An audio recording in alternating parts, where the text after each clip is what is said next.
Have you ever wondered, what if everything you've been taught about Jesus is incomplete? Not wrong, but carefully edited, filtered, pruned. What if the most sacred figure in human history had a secret so powerful, so transformative that religions had to hide it for 2,000 years? I know, it sounds crazy, but what if I told you that this truth didn't come from a pastor, or a book, or a traditional spiritual revelation, ... It came from someone who is not from Earth. Yes, an alien. Calm down, breathe. I laughed at first too, I denied it too. I was scared too, but what this being showed me, that changed every cell in my body. It changed my view on God, on reality, on prayer, suffering, power, and mainly about the true teaching of Jesus of Nazareth. No, I'm not talking about religion, nor of sex, not even crazy internet theories. I'm talking about a direct connection to something that goes against everything that was placed on the altar. Jesus did not want to be worshipped. He didn't want you to idolize him. He wanted you to remember who you are. And that's the part they hid. What this alien revealed to me with evidence, records, real experiences was not a metaphor. It was not a vision. It was a direct download of a raw and magnificent truth. Jesus didn't come to teach dependence. He came to teach manifestation. But why has no one ever said this? Simple. Because an empowered humanity cannot be controlled. Because if you discover that you carry the same divine spark that he did, fear loses its power. Guilt loses its grip. And institutions ... lose their profits. What I was shown is something no church would dare preach on a Sunday morning. Because it's not comfortable, it's not popular, but it's real. Jesus understood the laws of manifestation. He didn't pray asking, he decreed. He didn't speak to a distant God. He channeled God's power from within. And this is where the part that'll give you goosebumps comes in. This alien showed me a recording. Yes, a real recording, holographic, an ancient record of Jesus teaching this. There were no temples, there were no pulpits, just him, a small group of people, and a phrase that echoes to this day. The kingdom of God is not in heaven. It is within you. How many times have you heard this and never understood what it really means? You are not here by chance. If this story has found you now, it's because something inside you also feels that there is something wrong with what you were taught, something that doesn't close, that doesn't fit. Maybe like me, you've prayed for years and never felt an answer. Maybe you're tired of waiting for a miracle to fall from the sky. Maybe you're ready to discover that the miracle has always been you, and I need to warn you. After what you're about to hear, there is no turning back.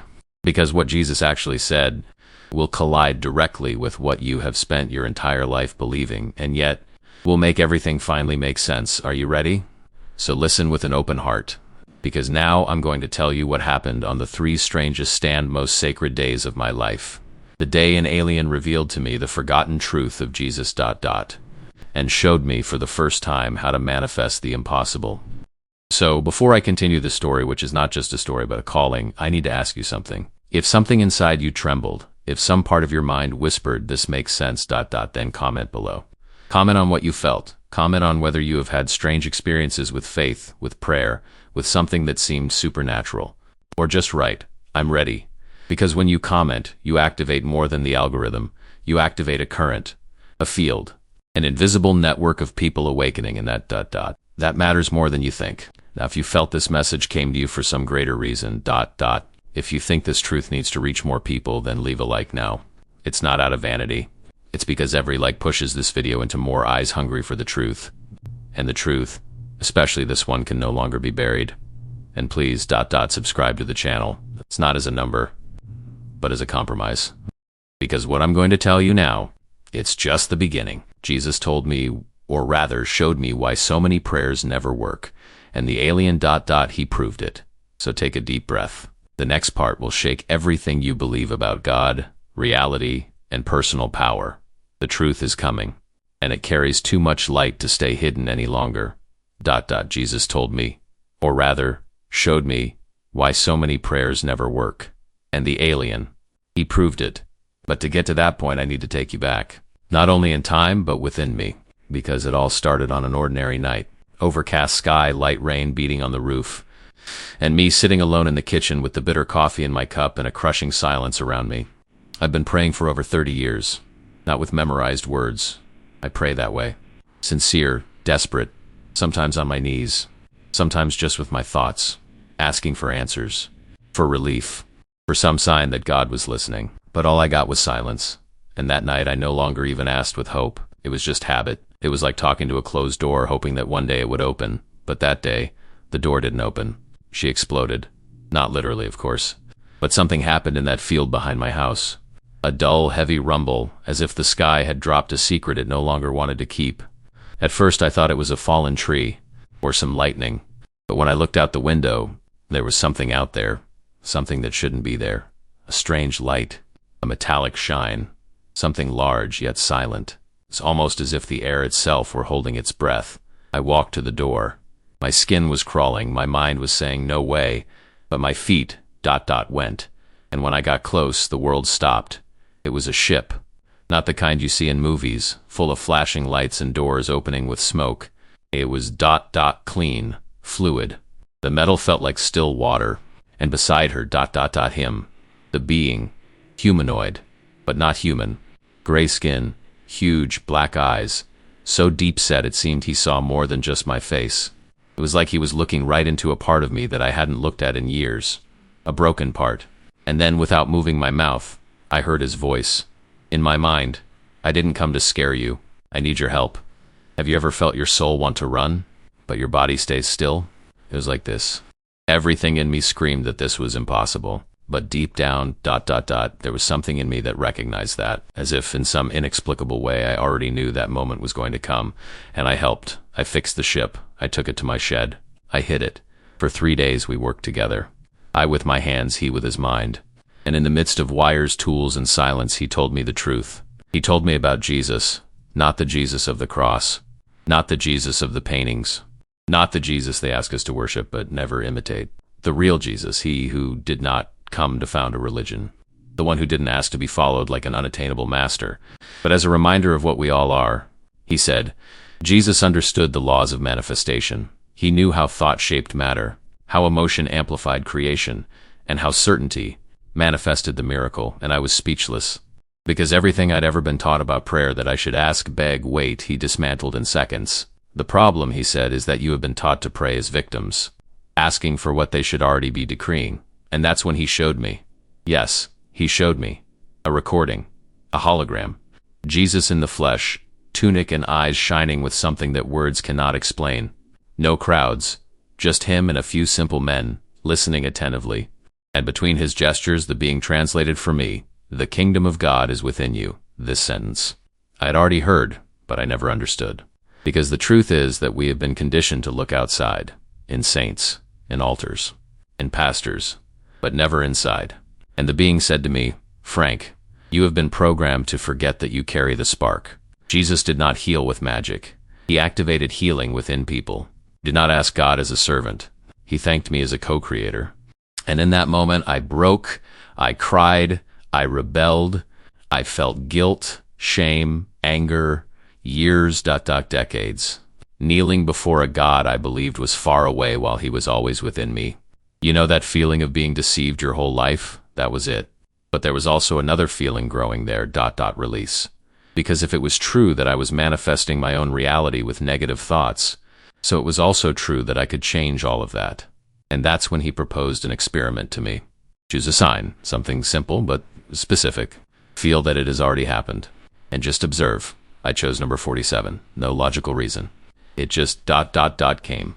It was my ex-wife's favorite number. I hadn't heard that number in years. And for that very reason, it seemed perfect. And in the next 24 hours, he appeared 5 times, in unlikely places, on an old sticker inside the car, on the page of a magazine, in the exact amount of market change, on the invoice, on a car's license plate, 47.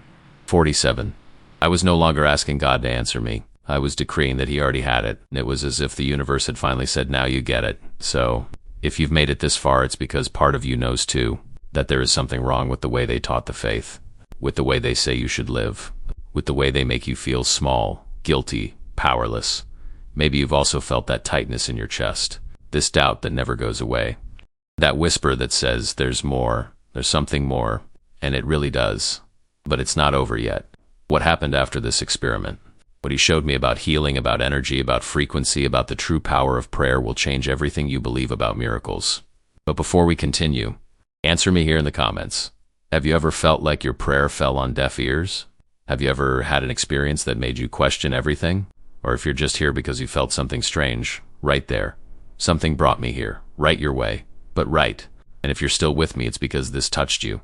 So leave a like because that helps this message reach other people. And subscribe to the channel because what comes in the next part will reveal the forbidden scene from the story of Jesus, the one the church never wanted you to see. That morning after the 5 manifestations of the number 47 in less than 6 hours, I could no longer pretend it was a coincidence. Because the truth is, for the first time in my life, I felt it. Not just thought, not just requested. I had felt that something was already real even without seeing it. And that feeling, that inner state of quiet certainty is what brought the number. It wasn't the request. It was not the desperation of the plea. It was certain. The frequency, and that was exactly what Jesus was trying to teach before everything was distorted. That same night, I returned to the shed. The creature was still there. The ship, now more vibrant, pulsed with an almost organic light. I didn't know what to say. I was trying to understand what it meant, but he knew. He always knew what I was feeling. Did you see, Frank? The voice came straight into my mind. I nodded. My eyes still searched for something external, a physical explanation, but nothing explained what I had experienced. I saw it, but I still don't understand how. He came closer. His dark eyes, so deep they seemed to hold millennia of information, no longer intimidated me. They saw me. No judgment. No rush. Because you think like a human. You want logic. You want steps. But manifestation is not logic. It is vibration. I swallowed hard. There was still doubt. So anyone can do this. Anyone can manifest. Whatever they want. He paused before answering. Yes, but almost no one can maintain the right frequency for long enough. Because doubt is like rust in the gears. I doubted it. I still doubted myself. But at the same time, I knew he was right. So he decided to show me more. The ship activated. An energy field filled the air. A new image appeared. This time it wasn't just Jesus among the disciples, it was a crowd. An open space. Natural light, trees in the background. Jesus was standing and his presence was so alive that my skin crawled. But something was different about this vision. It wasn't just the image. I could feel it. As if every cell in my body recognized that scene, as if somehow I had been there before. The creature explained to me that this wasn't just a visual recording. It was an energetic capture, not just what was said, but what was felt. As if the field around Jesus had been recorded along with the moment. Jesus was with his hands extended over a sick man, but he didn't say heal him. He said, "Thank you, Father, for the healing that is already manifesting." There was no pleading. There was gratitude, in advance, as if the miracle were already real. At that moment, the creature paused the image and pointed to the oars around the two. The sick, weak, opaque Jesus, radiating gold and white. And then the light of Jesus seemed to flow into the other man as if transferring something invisible. But the creature interrupted me. He didn't transfer anything. He just activated the frequency. The patient began to vibrate at the same frequency, and the disease didn't resist. My heart raced. So healing isn't a miracle? It's energy science. It's vibrational alignment. Its faith is frequency, not hope. Faith is not waiting for God to save you. Faith is aligning yourself with what you want as if it were already there. And I understood. Jesus was not a magician. Jesus was a master of reality. He understood the fields. He understood that the universe responds to who you are, not what you ask for. His prayer was not, "Father, if you are willing." It was, "Father, thank you that it has already happened." And that's what they distorted. They turned empowerment into submission. They turned demonstration into supplication. They turned certainty into fragile hope. I started shaking. I felt angry. Not from Jesus, but of everything they taught me about him. Why did they hide this? I asked. The answer was so direct it hurt. Because people who discover their own power don't need institutions. That's when I understood. Jesus did not come to found a religion. He came to end them all. He didn't come to say, "Worship me." He came to say, "You are like me. Do what I do. Do even more." But nobody wants you to believe that. Because if you believe you can create your reality, no one else profits from your guilt. No one controls you through fear anymore. And this is how the church became an empire, selling salvation for a price Jesus never charged. The creature then took me to the ship. He told me to touch the surface with the palm of my hand. The moment I touched it, something inside me exploded, but not in pain, in memory, in revelation. It was like a download, as if all those truths hidden for so long were already inside me, just waiting to be activated. I saw more. I saw Jesus walking among the poor. I saw him healing with words. I saw him teaching children to meditate with their breathing. I saw him saying, "When two or more are in my name, I am there." And I understood that in my name did not mean invoking a religious title. It meant getting on the same frequency of love, of certainty, of gratitude. Where two or more consciousnesses unite in this state, there the Christ consciousness manifests. And this consciousness does not belong to a church, she belongs to humanity. I opened my eyes with tears, because for the first time in my life, I felt God, inside, not in an image, not in an altar, not in a pastor, but inside. The alien looked at me, or rather, felt my emotion, and smiled with his eyes. "Now you understand why this was hidden." I shook my head. I was overwhelmed, but also, freed. And at that moment he said, "Now it's your turn to practice, but no more numbers. Let's go further." I knew that was just the beginning. What would come next, ... I was going to test everything I believed about reality, healing, destiny, and even death. But something in me had already changed. If you've made it this far, maybe something in you has too. So do the following. Tell me in the comments, have you ever had a moment when you felt like you were creating your own reality, even without knowing how?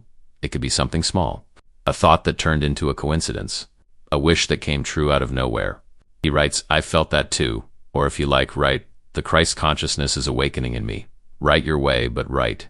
This helps keep this frequency alive here in the comments. Help others feel they are not alone in this awakening. And if you haven't liked this video yet, do it now, because this is not about ego. It's about expanding a message that has been buried for millennia, and subscribe. Because in the next part, I'm going to tell you what the creature showed me about how Jesus actually prayed before a miracle happened, and the exact reason why your prayers, the way you were taught, almost never work.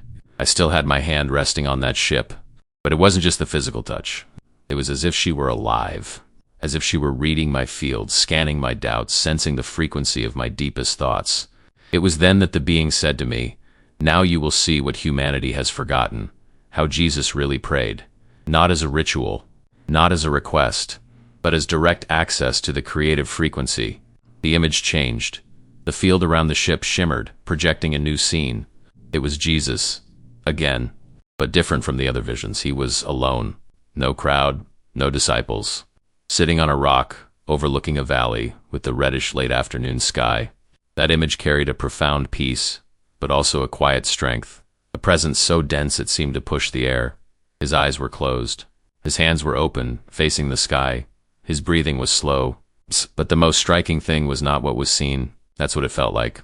Because as the creature zoomed in on the scene, something became visible, a kind of luminous field surrounding Jesus' body.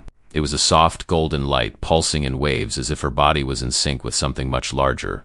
"Observe the pattern of his energy field," whispered the voice in my mind. And then, as if using some new kind of vision, I began to see what was hidden from the naked eye. Each emotion generated a frequency. Every thought fed this field.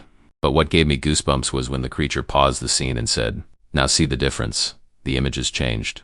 It showed an ordinary woman, kneeling beside the bed, crying, hands clasped together. "That is the prayer of most humans," he explained. And indeed, her field was weak, full of noise.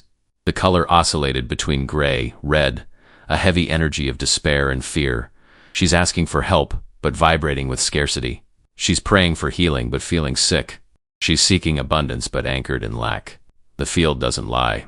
The contrast was brutal. In Jesus, prayer was a fusion with the answer. In women, prayer was a confirmation of absence. That's when it hit me. Most people pray to God as if writing a letter to the wind, waiting, asking, begging, but vibrating the opposite of what you want. Jesus, on the contrary, felt the answer before it existed. He vibrated in the desired reality, not in the current reality. He didn't say, "Help me, Father." He said, "Thank you, Father," and that made all the difference.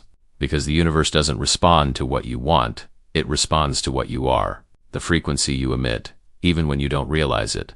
It was then that the creature turned to me and said, "You've been praying for decades, Frank, but always as a victim." It hurt, but it was true. Every time I prayed for healing, it was because I saw myself as sick. Every time I prayed for financial help, it was because my mind was steeped in "I have no money." And with each prayer, I reinforced the frequency of scarcity. As he said before, every thought is a seed. Every emotion is water. And if I water the seeds of despair with fear, what will grow? The answer was there, clear, screaming. And yet the world does not listen, because we have been taught to believe that asking humbly is faith. But it isn't. True faith is certainty. The faith that moves mountains doesn't ask, it decrees. The creature touched a new point on the ship, and the image changed again. Now it was Jesus in the midst of a hungry crowd. The famous episode of the multiplication of the loaves. But this time I didn't just see the miracle, I saw the process. Jesus took the few loaves in his hands. He looked up, and he said, "Thank you, Father, for this abundance." He thanked them before the demonstration, before multiplication, before seeing the physical result. He felt the abundance before it existed, and that's why she existed. The creature paused the image. That's what you don't understand. Physical reality comes last. The first creation is always energetic, internal. So he challenged me. Let's test this now, with something small, but different from numbers. He handed me another crystal, smaller, bluer. He asked me to choose a sign. This time I chose something personal, a hummingbird. It had been years since I'd seen one, and they never appeared there in that region. It would be unlikely. Perfect. I held the crystal, I closed my eyes, and he guided me. Don't ask to see. Feel that you've already seen it. Feel the joy, the surprise, the gratitude. For real. Now. And there at that moment, I tried to access the feeling of the miracle already accomplished. I imagined the sound of the wings, the color of the feathers, the reaction on my face. I tried to act emotional as if it had just happened, and for a brief moment, I felt it. It wasn't just imagination. It was real emotion, a mixture of quiet euphoria and deep gratitude. There, he said, now let go. Go live, but stay alert, because reality is already rearranging itself. I left the shed in silence, still doubting, but something in me knew. The next morning, as I opened the kitchen window to let the coffee cool, a quick sound made me turn my face, and there it was. A hummingbird stopped in midair, landing briefly on the dry plant next to the door, something that had never happened there before. I didn't need any further explanation. The demonstration had taken place, not because I begged, but because for a few seconds I felt like Jesus felt, and that changes everything. If you felt something while listening to this part of the story, if it resonated with you in any way, I want you to write in the comments, "I will also pray as Jesus prayed," or simply gratitude before the miracle in your own way. But write, these words have power. They are like seeds thrown into the field of reality. And when you declare something with intention, the frequency begins to respond. Oh, and if you haven't liked this video yet, now is the time. This isn't just about numbers or engagement. It's about getting this message out to more people who are stuck in the same despair I've been in for decades. And subscribe, because in the next part, I'm going to tell you what Jesus really meant by that controversial phrase, "If you have faith as small as a mustard seed, you will say to this mountain, be removed and thrown into the sea, and it will be done." This phrase has a much more literal and more powerful meaning than you ever imagined. That morning, after watching the hummingbird hover before my window as if the universe were winking at me, I understood something that until then had been just a concept. Reality is not an answer. It's a mirror. And mirrors don't answer the requests you make. They reflect what you are, in the moment you are. Most people live waiting for divine intervention, as if life were some kind of spiritual waiting room. They pray like someone asking for a number, and then they stare at the ceiling waiting for their name to be called. Only ... the name never is. Because what Jesus was trying to say, what the church has kept silent, is that you are the one who calls. You are the one who activates. You are the one who manifests. And it was in this frequency, in this state between euphoria and revelation, that the creature looked at me with a different intensity. He knew something had awakened within me. And in that instant, he touched the ship once more. The image changed. Now it was a familiar scene, perhaps one of the most frequently cited in sermons, Jesus and the fig tree. The tree was there, dry, in the middle of the road. Jesus approached, looked at it, and said, "May no fruit ever come from you again." And she dies. To the side, the disciples, as always, looked confused. Some were afraid, others were silent. All were wide-eyed, as if they were faced with something they didn't understand, but also didn't have the courage to ask. But in the image projected by the ship, I could now see more than words. I saw fields, frequencies, vibrations. I saw that what came out of Jesus' mouth was not just sound. It was a coherent wave of energy, charged with absolute certainty. And the most impressive thing, the fig tree didn't dry up. That's what he said next, looking into each of their eyes. "If you have faith and do not doubt, you will say to this mountain, be removed and thrown into the sea, and it will be done."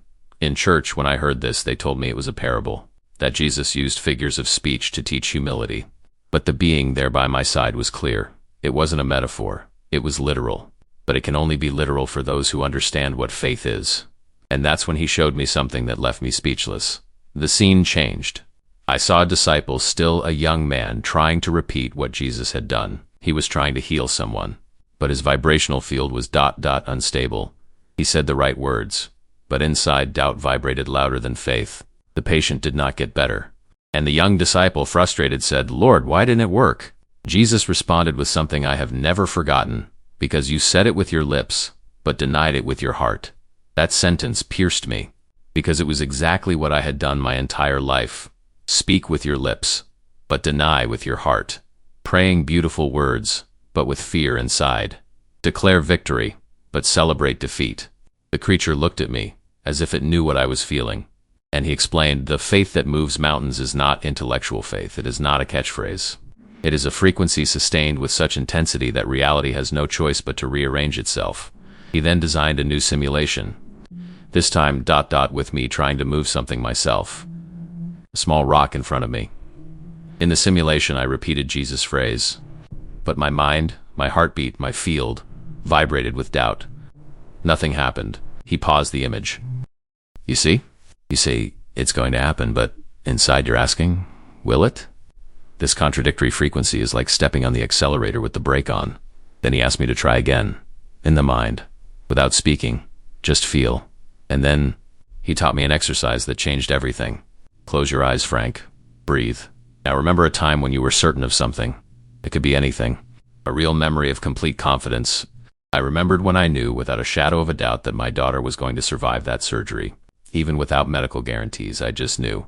Now take that emotion, that frequency, and apply it to what you want to see. I imagined the rock moving, not with force, not with effort, but definitely, as if it had already happened and I was just remembering it. And then in the simulation, the rock shook. Then it rolled, gently. This is faith. This is clean frequency. I opened my eyes, dizzy, not because it was a trick, but because for the first time my entire body understood what my mind had spent decades trying to believe. Faith is not waiting for God to move, it is moving with God within. It is no longer separating the creator from the creature. It is saying, I and the Father are one, and living it with an open heart, not with fear of punishment. It was at this point that the creature revealed to me the origin of one of the greatest distortions. He designed ancient texts, manuscripts, earlier versions of the scriptures, before the intervention of religious institutions. In one of them, Jesus' phrase was not, whatever you ask for in prayer. Believe that you have received it, and it will be yours. But yes, whatever you decree will surely come to pass. They changed the word. To decree by asking, certainty by believing. And with that, they replaced power with fear. The command for waiting. And that's why most people live the way they do, praying to mountains that never move. Because they were not taught that they are not moved by words, but with vibration, with frequency, with alignment. The creature then turned off the image, and he was silent for a while, maybe waiting for me to process, just giving me space. But something inside me, right there at that moment, already knew. If I wanted to change my life, I would have to stop waiting for faith and start becoming her. And that's what I want to ask you now. Have you ever experienced this conflict between what you say and what you feel? Have you ever prayed, but inside you were full of doubt, fear, tiredness? If so, right here in the comments, I will move my mountain from the inside out. Or simply, now I understand, let it be known. This isn't just to engage, it's to anchor. To seal this moment as a watershed moment in your own journey. And if you felt something stir inside you while watching, like this video now, because there are more people out there like you who need to remember what Jesus really taught. And subscribe, because in the next part I'm going to show you the last teaching Jesus tried to deliver before he was silenced. The final revelation, the one that, if understood, would have freed humanity 2,000 years ago. But it can still set you free. Now after that day I no longer slept like before. It was as if something had been unlocked inside me, a space that had always existed but which I had never touched. A place where the presence of God was not an idea. It was a living, vibrant, present field. Everything started to look different. The colors appeared more saturated, the fullest silence. People's eyes carried information that I hadn't noticed before. It was as if I was living in one reality superimposed on another. Physical reality, and energetic reality. And the strangest thing of all was realizing that I had always been part of this, but blinded by the belief that the spiritual was distant. Blinded by the idea that I needed to deserve it to receive it. blinded by guilt, by doctrine, by the idea that God was up there, watching me like a judge. But at that moment, as I walked to the shed, my heart beating a new rhythm, something inside me whispered, "There is no distance between you and the divine." There never was, only veils. Upon entering, I found the creature silent. As always, he sensed me before I even said anything. "You are ready to see what has been silenced." The ship shone softly, and the image formed. It was Jesus, but this time, there was something different about him. His expression was firm, intense, as if he knew that what he was about to say would not be accepted. The place seemed isolated, few disciples, a circle of stones, a cloudy sky, and then he spoke, but not as someone who preaches. He spoke as if begging for the truth to be remembered before it is erased. The greatest enemy of the kingdom of God is the illusion of separation. There is no you in God, there is no heaven and earth. Everything is one. Everything vibrates at different frequencies of consciousness. At that moment, something exploded inside my chest. It wasn't poetry. It was code. It was frequency. It was memory. He continued, "The Father is not in the temple, nor in the desert. It's in every breath, in every cell, in every thought." The creature paused the image and explained, that was the most dangerous teaching he tried to leave. Because if people understood this, they would never need intermediaries again. I looked back at the projection. Jesus was now drawing something on the ground with a piece of wood. It was a symbol, two intertwined circles, an intersection in the middle.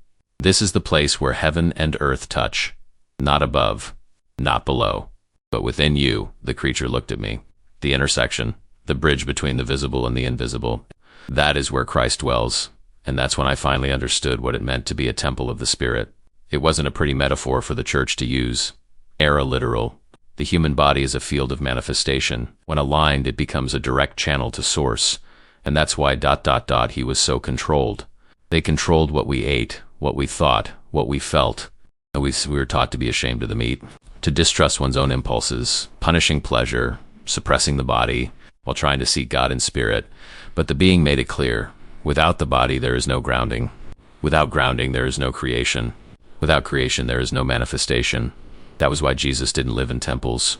He walked, he played, he sat with sinners, he cried, he raged, he loved intensely, because he understood that everything was part of the incarnate divine experience. And it was exactly this humanity that they erased. They created an untouchable Jesus, impossible to imitate. They placed him on such a high pedestal that no one else would dare to truly follow him. But Jesus never asked for worship. He asked for imitation. "Whoever wants to follow me, take up your cross and come," but not as a sacrifice. The cross was not a symbol of pain. It was a symbol of choice, choosing to die to the illusion of ego, of separation, and be reborn as one with the whole. In the next vision, I saw Jesus in a moment of profound connection. He was alone, his hands on his chest, his eyes closed, and he murmured, I am. It didn't say, I am the Savior, not even I'm the special one. Just this, I am, because that was the access point. I am is the vibrational password. When spoken truthfully, it aligns you with Christ's consciousness. And then the creature explained something to me that silenced me inside. The greatest fear of spiritual authorities has always been that people would find out about this, that they understand that they don't need to ask. Just declare, I am healing, I am abundance, I am peace, and by doing so, the field begins to respond. At that moment I cried, because I remembered how many times I said the opposite. I am weak, I am broken, I am useless, and the universe obediently just mirrored it back. How many times have you said things like this yourself without realizing it? The creature activated the last part of the recording. Jesus looked ahead, and he said something that seemed to be directed to the future tense. Years. When the world forgets who it is, ... there will be signs. But a time will come when they will remember, and in that time the truth will return. Not as doctrine, but as frequency. And it was at that moment that the recording ended. Silence. The light in the ship went out. The creature walked away, and I stood there sitting on the floor, feeling the weight and lightness of it at the same time. Because it wasn't just a revelation, it was a responsibility, a choice. Continue living as if nothing had happened, or live like someone who was remembered. And I want to ask you something now, ... with honesty. Do you feel like some part of you, even in silence, remember? If so, right here in the comments, I am, or the truth lives in me. No need to explain. Just declare, seal, witness. And if this touched something inside you, leave a like now. not because you liked it, but because this needs to reach those who have also forgotten. And you need to remember and subscribe. Because in the next part, I'll tell you what the creature gave me before leaving. The last gift. Something physical. Something that to this day carries a vibration that I can't explain, but somehow will help you remember too. I stayed there for a time I can't count. The body is still present, but consciousness is elsewhere. It was like being between worlds with one foot in everything I always believed in, and the other sunk into a new, strange, vibrant ground where certainties no longer served and doubts became portals. The ship at that moment no longer projected anything. The light had retreated, as if even it needed silence, and the creature was facing away, looking at something I couldn't see. But still, I felt he was getting ready to go. Not in a hurry, not with fanfare, but with the kind of calm that only someone who fulfills a purpose is capable of carrying. That's when he turned around. In his hands, if I can call it that, was a small object. A metallic circle the size of a palm, dark as wet stone, but with an inner glow that did not obey the logic of light. It was as if he was breathing, as if something inside him was pulsing. He came closer. He held it out to me. This is not a gift. It's a souvenir. I didn't understand. I looked at him with narrowed eyes, waiting for him to explain. And he explained, "Within this is something your species has lost. An ancient code. A forgotten frequency. But it is not a secret to be deciphered. It is a seed to be activated." I held the object. It was light, but seemed to carry emotional weight. How to hold on to a memory that wasn't mine, but who somehow recognized me. This vibrates in harmony with the Christ consciousness. And when you hold it with pure intention, it resonates. Not with sound, but with memory. I remained silent, looking at that small disc in my hands. And he added, "But be careful, Frank. Many will want to understand this with their minds. But this is not an object of understanding. It is a catalyst of feeling." And at that moment, as he closed his hand around the object, something went through me, but not as a shock. It was more like an ancient whisper coming from within me, not from without. A memory that has always been dormant, like a song you've heard in a dream but never knew where it came from. The ground seemed to disappear. Time has stopped. And I was transported into a vision. But this time, unlike the others, it wasn't an image projected by the ship. It was internal, intuitive, almost uterine. I saw a crowd in silence, each person with a light in their chest. Some with strong, vivid, pulsating light. Others with the light almost extinguished, like embers suffocated by the dust of routine. And then in the center of it all, Jesus, but not the man, the conscience. It was as if he was not there as an individual, but as an energy field spread throughout each person, as if it weren't outside of anyone, but trying to wake up inside everyone. And a phrase emerged, not spoken, but felt. "I was never the way. I am the awakening that reminds you that the path has always been you." I went back. I opened my eyes with tears, the disc still in my hand. The creature watched me with compassion, but without pity, because he knew activation had begun. I wanted to ask so many things, but he raised his hand gently as if to say, "Now you walk alone." He looked at me one last time and said, "Frank, what started here won't stop with you. It will echo. It will reach others. And each of them will be a point of light awakening in the sleeping web of humanity." And then the ship lit up. The light rose. And without sound, without wind, without special cinema effects, she just disappeared. I stood there, alone in the dark, the disc still in hand. But he was no longer the same man. What had awakened had no name. It was not a new belief. It was a profound reminder of something I had always known, but that the world had taught me to forget. The next few days were strange. The record responded to my energy. In the moments when I vibrated with gratitude, it pulsed lightly, almost warmly. In the moments when I was lost in fear or doubt, he would cool down, become silent. It was like a vibrational mirror. He didn't give me any answers, but it showed me the state of my soul, and little by little I started using this as a thermometer. Before praying, before decreeing, before trying to manifest anything, I would put the record in my hand. He was breathing, and I felt it. If it didn't pulse, I knew my vibration was still out of alignment. I was praying with my lips, but denying with my field. I began to practice something that the being had taught me before leaving, the technique of creative silence. 5 minutes a day. Nothing to ask for. No thinking. Just feeling like it was over. To sit, breathe, and vibrate as if the miracle had already happened. At first, it was difficult. My mind tried to invade with thoughts. Doubt was knocking on the door. Anxiety said, "What if it doesn't work?" But I insisted. And over time, I began to notice something subtle, ...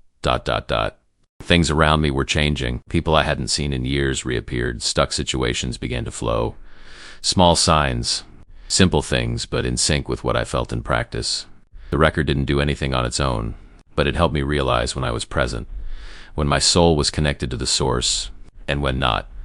And that's what I want to share with you today. Maybe you don't have an object in your hands, but you have something more powerful: intention. It all starts with intention aligned with the right frequency, and that you carry. If you felt something with this part, I want you to comment below. I am the point of light. Or if you want, write, my memory has begun. This seals the process. This anchors the vibration. And yes, help this video reach those who need to hear it most today. And if you haven't enjoyed it yet, do it now. Not to inflate a number, but because this story isn't just mine, it's yours too. And subscribe. Because in the next part, I'll tell you what happened when I tried to teach this to someone for the first time. What he felt, what happened to his energy, and why.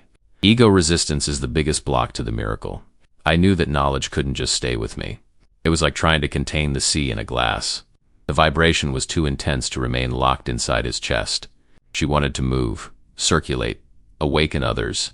And so after a few weeks of practicing alone, feeling the disc respond with increasing precision, I took courage. I remembered a friend, a fellow traveler, one of those whom life physically distances but who never leaves the realm of the soul. Leo. We grew up together. We shared doubts about God, conversations about what happens after death, and also ... many silences. But I knew he was still trapped in an idea of a punitive God and a spirituality of fear and suffering disguised as faith. When I got to him, I was direct but gentle. I haven't talked about the alien, not yet. I talked about frequency, vibration, alignment with presence. I talked about how reality responds not to what you ask for, but to what you vibrate. He listened, in silence, but your eyes. The eyes said what words could not. Fear. Fear of abandoning what you always believed in. Afraid to admit that maybe everything he learned was a shell, and I understood. The ego does not fear the truth because it is threatening. The ego fears the truth because it demands surrender, and the ego wants control. It wants certainty. It wants security. So you're saying there's no hell? He asked, his voice tense. I took a deep breath. It wasn't about convincing. It was about sowing, not in the way you were taught. But there is a kind of hell, yes. It's the one you live when you're completely disconnected from who you are. He laughed, that slightly sarcastic laugh of someone who's uncomfortable. Ah, I see. So now you've become a guru? No, I just remembered something you also forgot. Silence. So I took the record and showed it to him. He stared at it like someone looking at an ornament. And what does that do? Nothing, unless you're ready. I gently touched his hand and placed the disc there. At the same moment, I felt it. The vibration dropped. It was as if the field around it had hardened. The disc, which had previously pulsed like a small heart, became cold, opaque. He didn't react. And that's when I understood what the creature had said. The biggest block to the miracle is the ego trying to protect the old world. Leo held the disc with his hand, but didn't let the frequency pass through. The mind screamed, the soul whispered, but the ego made too much noise. Okay, but how do I know this isn't just a placebo effect? You don't know, until you stop trying to know with your head. He was silent. He looked at the disc one more time and handed it back to me. Sorry, bro. I don't think this is for me. That night I returned home with a heavy heart, not from sadness, but of recognition, because I had already been him. I had already closed the door before I opened my ear. I had already called madness what my soul begged to remember. And in that moment, alone in my room, I understood something important. Awakening is not convincing. It is to witness. You don't change anyone. You just hold the vibration. And when it's strong enough, ... it starts to spread. The next morning, I woke up with an impulse. I went to an open field near my house. I took the disc. I sat down on the ground. I took a deep breath. And I spoke out loud. If the time is right, may the field guide me to those who are ready. That was it. No expectations. No control. I let go. And in the following days, it was as if life began to place me in front of people who vibrated on the threshold. Tired people who couldn't stand religion anymore, but still thirsted for God. People who could no longer pray, but missed something they never experienced. And with these people, the disc pulsed. I remembered the creature saying, the call is not for everyone at the same time, but when a soul awakens, it ignites others around it. and I began to notice how each encounter was guided. The words came on their own. The right phrases escaped my mouth as if I had known them for a long time. But it wasn't me. It was the frequency speaking for me. It was the Christ within, recognizing the Christ in the other. And in one of these meetings, something unexpected happened. She was a woman, about 60 years old. I was crying silently when I got close. "I can't feel God anymore," she said. "Maybe because you were taught that God is something to feel outside." She looked at me, surprised. I took the record and placed it in her hands. "Close your eyes. Breathe. Now remember the last time you felt pure love. Unconditional. It doesn't matter with whom. Just sit." She obeyed. And then it pulsed. Light. Warm. Alive. She opened her eyes, her face wet. I felt it. Then sit again. And again. Until you remember that God never left. It was only drowned out by the voices you believed too much. And in that instant, something inside her woke up. She didn't need an explanation. Because when the field activates, the soul recognizes it. That night I wrote in my notebook, "The miracle doesn't happen when you teach. It happens when the other person remembers alone." That's why Jesus didn't carry manuals. He said, "Who has ears to hear?" Because not everyone is listening with their heart. And I want to ask you now, have you ever tried to explain something spiritual to someone and felt like you were speaking a language they didn't understand? Have you ever felt that your field was ready, but the others still vibrated resistance? So comment below. I recognize those who are ready. Or if you prefer, just, not all soil is fertile. And that's okay. Leave this phrase here.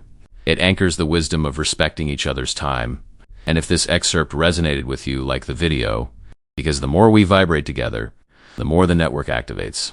And subscribe, because in the next part, you will see what happens when the network wakes up, when multiple consciousnesses begin to vibrate in synchrony, and Christ consciousness ceases to be a concept and becomes a real field.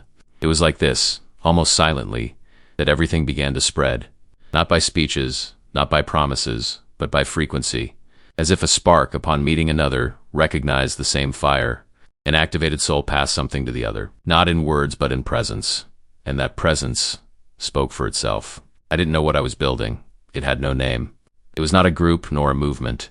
It was as if the field was organizing everything on its own, as if the Christ body were waking up limb by limb. First they were spontaneous meetings, then came dreams.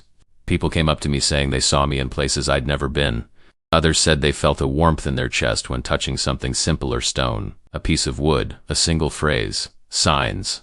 And the more this happened, the clearer it became. It wasn't about me, it was about us, and about something much bigger than us. One day I received a message from a woman named Rebecca. She claimed to have found a fragment of what I described in one of the videos. A circular, disc-like shape buried in the backyard of the house she had just moved into. "I don't know why I looked for you," she said, "but something told me you'd know what it was." I went there. It was far away, an almost forgotten place in the countryside. But something inside me burned, as if this trip was more than just a visit. It was a calling. When I arrived, Rebecca was waiting for me with red eyes, but not from sadness. It was the red of someone who had cried for the first time, with relief. She took me to the backyard, and there it was, a small piece, similar to my record, but different. This one was clearer, and when I touched it, I didn't feel any heat. I felt expansion. It was as if he wasn't there to answer me ... but to connect. At the same moment, my disc vibrated in my pocket. It was no coincidence. He activated it, I whispered. Rebecca looked surprised. "What?" "The network. The shared consciousness. It is waking up, because it wasn't about activating you anymore. Now it was about activating the field between us." When she held her record and I held mine, something happened. For a few seconds, the air seemed to vibrate. The leaves swayed, even without wind. Birds took flight as if an invisible pulse had passed through space, and both discs aligned. They began to pulse in the same rhythm, like twin hearts beating in unison. At that moment, I understood. Jesus did not want to be followed. He wanted to be multiplied, not in picture, but in presence. He was the first point of the network. And now, other spots were lighting up, Rebecca cried. But unlike anything I had ever seen, she cried as if remembering something too sacred to put into words. "It's like, I've come home." "You're back," I replied. The network was not physical. There was no need for cables or structures. It was made of field, emotion, intention, frequency. And each person who awakened became a kind of vibrational repeater, able to remember others without saying anything. It was from this that I understood the next step. It was no longer about teaching, it was about joining. Not in the sense of bringing people together, but to align consciences. I began practicing a type of silent meditation with some of these people. Not in person, but in intention. We had the same appointment. We sat in silence, and we just felt. We didn't visualize anything. We didn't ask for anything. We only vibrated the presence of the inner Christ, the unit, the I am. And what started to happen went beyond what any doctrine had ever dared to promise. People began reporting spontaneous healings, previously stagnant relationships realigned, prophetic dreams, absurd synchronicities, and above all, a peace that was not of this world. A woman named Tanya said she spent 17 years unable to sleep without medication. After just 3 of these silent encounters, she slept for 9 hours, as if her body had finally felt safe to exist. A man who had lost everything in a fire reported that in a dream he heard a voice saying, "Nothing has been taken away. Just reorganize so you remember the essentials the following week." He met his brother again, whom he hadn't spoken to in over 20 years, and together they began a new life project. None of this was a coincidence. It was countryside, unified consciousness, collective creation. What Jesus tried to show with words was now being experienced through frequency. Because the kingdom of heaven was never a place you go to after death. It is a vibrational state of alignment with Source. And when 2 or more are in that field, the miracle becomes natural. This is what the system tried to erase. This is what we were taught to fear, because an awakened humanity no longer obeys out of fear. Obey your own conscience, and that is freedom. If you felt this calling while listening to this, write in the comments, "I am part of the network," or just, "I'm ready to vibrate with others." This is not just engagement, it is verbalized vibration. It is to seal on the physical plane what your field has already recognized. And if you haven't liked the video yet, now is the time, because each interaction is one more spark that can ignite another consciousness. Subscribe too, because in the next part I'm going to tell you what happened when people from the network met physically for the first time. What was felt, what was activated, and what was prophesied. Yes, there was a prophecy, and it didn't come from anyone's mind. It came from the field itself, through a body that was already prepared to be a channel. And what he said can change everything you understand as time. If you've come this far, it's not by chance. Nothing in this universe pulses out of order. Neither time, nor touch, nor your click at the beginning of this story. Maybe you thought you were just watching a video. But at some point, at some invisible point between one sentence and the next, you entered, if you allowed yourself to feel.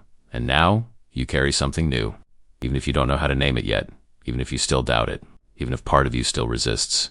This story, which began with an unlikely encounter, a silent creature, and a pulsating record, wasn't just about me. It was about us, about you, about something I was waiting for you to remember. Throughout this journey, you have seen that the greatest truth about Jesus was never what we were taught. The truth does not live in temples, it's not limited to books, and much less to doctrines. She is alive, breathed between the unspoken words. It is revealed in the silence between one prayer and another, in the tear that falls for no reason, in the intuition that pulses in the midst of confusion. This truth was inside you all along. And if you felt it, if something stirred inside, it matter how much, then the awakening has begun. It is not an end. It's a start, but not just any beginning. It's the kind of beginning that you can't see with your eyes, but you can feel it on the field. You now vibrate differently, and the world will inevitably start treating you like someone who carries something. And you will ask yourself sometimes silently, is all this real? And the answer perhaps will come whispered in an ordinary moment, when a stranger looks at you and says, "There's something about you that I can't explain," or when a song plays exactly what you needed to hear, or a number repeating on the clock, or a dream brings you a memory you never experienced. They are codes, called Christ's waking up in silence. So today I don't just want to thank you for being here. I want to recognize you. You are not just a spectator. You are an extension of that frequency. You are one of the points of light on the network that is coming back on. And that is sacred. The journey doesn't end here. This is just the first layer. There is much more waiting for you. More memories, more activations, more codes hidden in plain sight. And the next video, which will now appear on your screen, is the natural continuation of this path, like a next door, like the next beat of a collective heart that is remembering who it is again. Then click, in truth, not with your finger, but with the soul. Enter the next chapter with the same open heart that brought you here. Because if you felt like this story was yours, it's because it really was. The truth is not hidden. She's just waiting for you to see her with the right eyes. We'll meet there. Thank you for existing, and for remembering. Click on the next video now. It's already waiting for you.